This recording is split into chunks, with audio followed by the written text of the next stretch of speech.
안녕하세요. 2024년도 1학기 법학 개론 강의 소개를 하도록 하겠습니다. 법학 개론은 법학을 배우는 그리고 사회과학을 배우는 사람들에게 상당히 필요한 과목입니다. 법을 흔히 어렵다고 생각을 하는데 사실 들어보면 법은 굉장히 실용학문에 가깝습니다. 실용학문이란 바로 알면 써먹을 수 있는 학문이란 뜻입니다.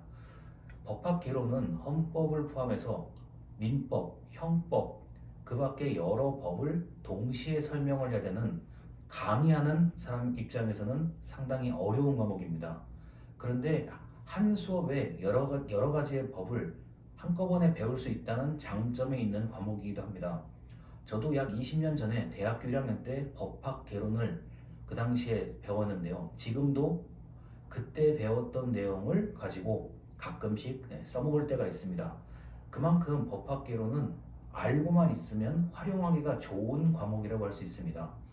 그래서 이 과목 같은 경우는 처음에 법이란 무엇인지를 설명을 하고 그 다음에 한국에서 가장 기본법이라고 할 수 있는 헌법을 중심으로 다른 법들을 계속 설명할 예정입니다. 흔히 말해서 우리가 법을 전부 다 설명한다기보다는 일상생활에 필요한 내용들, 즉 다른 말로는 생활법률이라고 할 수도 있습니다. 그래서 헌법을 먼저 배우고 그 다음에 민법과 형법에서 중요한 내용을 배울 예정입니다.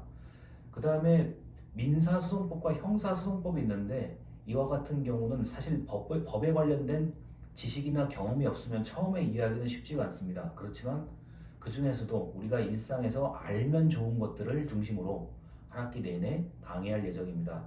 이 수업은 중간고사, 기말고사, 그리고 출석을 가장 중요하게 여기는 그런 수업이고 수업 시간 중에 실습을 할 예정입니다. 실습이라고 하는 것은 여러분께서 책상에 앉아 계시면은 제가 적으라고 하는 것만 잘 적으시면 그게 이른바 과제를 대체하는 수업이라고 할 수 있습니다.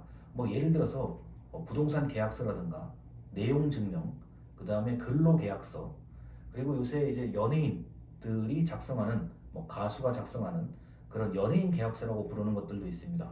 그런 어떤 계약서의 형태를 좀 보고 이게 이렇게 생겼구나, 이렇게 작성을 해야 되는구나, 이거를 좀 배우는 시간도 있습니다.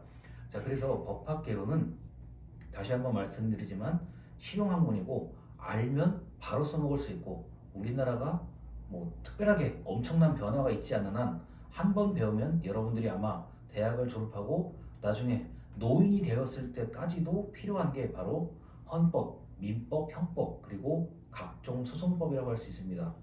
그리고 이번 학기 마지막 부분에는 이제 최근에 나온 중요한 사건, 사고, 판례를 배우게 될 텐데 이마저도 한 번 알고 있으면 여러분들이 거의 죽을 때까지 거의 그대로 써먹을 수 있는 그런 내용이라고 생각하시면 되겠습니다.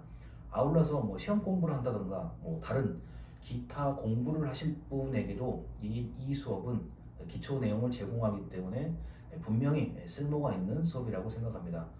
이번에 이 수업을 듣는 분들이 보통 1학년 학생들이기 때문에 대학생에 대한 어떤 생활이라든가 이런 것도 모를 수가 있는데 그런 것들도 같이 말씀을 드리도록 하겠습니다.